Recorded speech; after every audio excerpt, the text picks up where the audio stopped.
আমি আর তাকাতে পারছি না। আমি তাও যখন প্যাকেটগুলো ছিঁড়ছি, খেতে বসেছি, আমি তখনও অবধি ভাবছি ভগবান সব ঠিক করে দাও। এই 1.5 বছর ধরে প্রবলেম, আর ভালো লাগছে না, ঠিক করে দাও, ঠিক করে দাও। লাস্ট মোমেন্ট অবধি ভেবেছি এই বুঝি সব ঠিক হয়ে গেল, আর কোনো সমস্যা হবে না। মানে সমস্যা সব জায়গাতেই হয়, বাট আমি ভাবলাম আর কোনো সমস্যা এরকম হবে না যে যেখানে টানাপোড়েন লেগে যাবে যে অপশন হ্যাঁ, ইদার অর আইদার, নয় মা, নয় সংসার, নয় স্বামী। গান। আমি এটা আমি তোর ব্লগেই বলছি, কাউকে বলিনি। বিয়ের পর থেকে আমি আমি আমি আমার জীবনে সব থেকে বেশি ভালোবাসতাম নিজেকে, তারপরে হচ্ছে আমার গানকে, আর গানকে যার জন্য ভালোবাসতাম সেটা হচ্ছে আমার মাকে। এবার বিয়ের পর পুরো ব্যাপারটা কেমন ঘুরে গেল। সব থেকে বেশি ভালোবাসি প্রবাহকে।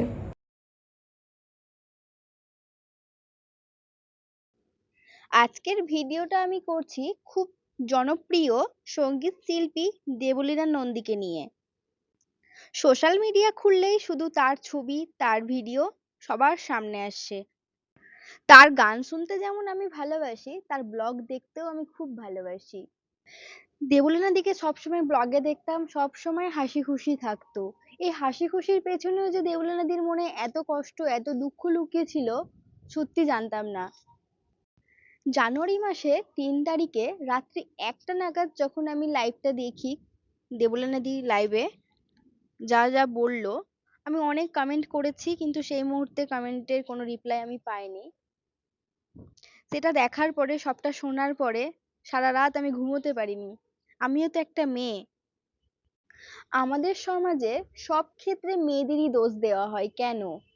কেন একটা ছেলেকে বলা হয় না তুমি তোমার মা বাবাকে ছেড়ে দাও? তুমি তোমার মা বাবাকে অপশন হিসাবে কেন রাখে না?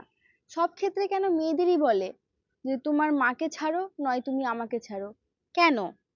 আজ দেবলীনা দি ব্লগ করেছে বা লাইভ করেছে বলে আমরা জানতে পেরেছি। এরকম বহু মানুষ আছে, বহু মেয়ে আছে যারা সোশ্যাল মিডিয়ার সঙ্গে যুক্ত না, যারা বলতে পারে না, যারা এরকম ভাবেই কত কত প্রাণ চলে যায়। আমাদের সমাজে মেয়েদের কি কোনো স্বাধীনতা নেই? মেয়েদের কি কোনো বাঁচার ইচ্ছে থাকতে পারে না? তাদের কি কোনো সিদ্ধান্ত থাকতে পারে না?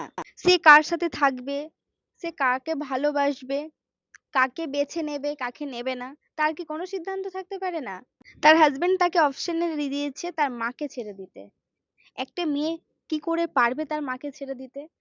একটা মেয়ে বিয়ে করেছে বলেই যে তার হাজবেন্ড, তার শ্বশুর শাশুড়ি সবার কথা শুনে চলতে হবে, এরকম কোনো বাধ্যতামূলক কিছু নেই। একটা মেয়ের নিজস্ব স্বাধীনতা থাকবে। সে নিজে ইনকাম করে, নিজের পায়ে দাঁড়িয়ে গেছে। সে যেমন তার শ্বশুর শাশুড়িকে ভালোবাসে, ঠিক তেমন তার মা বাবাকেও ভালোবাসে। এটাই স্বাভাবিক, একসাথে চলাটাই স্বাভাবিক। দেবলীনা দিও চেয়েছিল তার ২ ফ্যামিলিকে নিয়ে একসাথে ভালোভাবে জীবনযাপন করতে, কিন্তু দেবলীনা দি সেটা পারেনি। শুধু দিদি বলে না, এরকম বহু মেয়েই পারে না, যাদের সংসার ভেঙে যায়, কেউ সংসার থেকে বেরিয়ে আসে, কিন্তু দিদি না পেরেছিল তার মাকে ছাড়তে, না তার হাজবেন্ডকে ছাড়তে, তাই এই পদক্ষেপটা নিয়েছে। এটা সত্যি খুব দুঃখজনক ঘটনা। দিদি এটা একদম ভুল কাজ করেছে, এটা আমার মতামত। আমি মনে করি যে সম্পর্কে সম্মান নেই, বিশ্বাস নেই, ভালোবাসা নেই, যে তোমার মা বাবাকে ভালোবাসে না, তার সাথে থাকার কোনো মানে হয় না। শাশুড়ি মা বা শ্বশুর মশাই বা নিজের হাজবেন্ড, কেউই কিন্তু বাড়ির বউকে বলতে পারে না তুমি তোমার মাকে ছেড়ে দাও। সেটা তার অধিকারের মধ্যেই পড়ে না। কারণ সবার ঊর্ধ্বে মা বাবা। তাদের লাইফে যেমন তার মা বাবা আছে, তাদের কর্তব্য আছে মা বাবার প্রতি। তাদেরকে দেখতে হবে যে হ্যাঁ, তুমি ছেলে মানেই তোমাকে তোমার মা বাবাকে দেখতে হবে।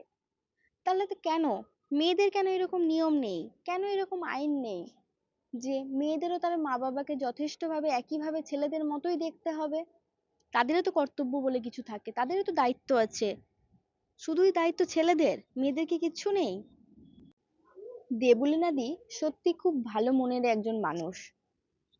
আমি দেবলীনা দিকে চিনি সায়কদার ব্লগ থেকে। আমি সায়কদার প্রত্যেকটা ব্লগ দেখি, সুকান্তদার ব্লগ দেখি। আমি সেখান থেকেই দেবলীনা দিকে চিনি।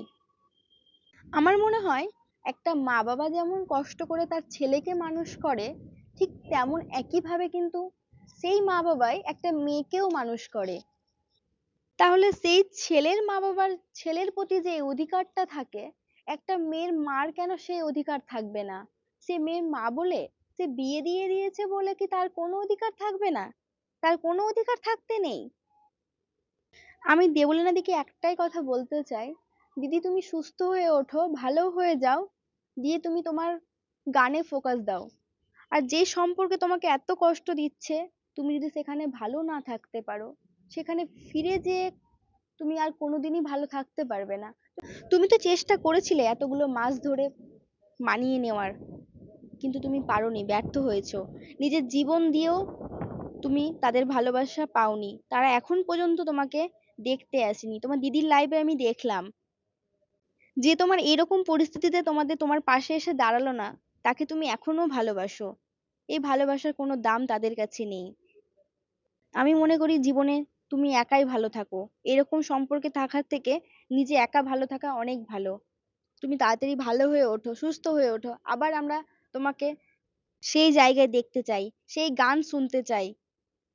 দিদি এখন ভালো আছে, সুস্থ আছে, এটা শুনেই খুশি হলাম। আর বাকিটা তোমরা দিদির মুখ থেকে শুনে নাও, দিদি এখন কেমন আছে।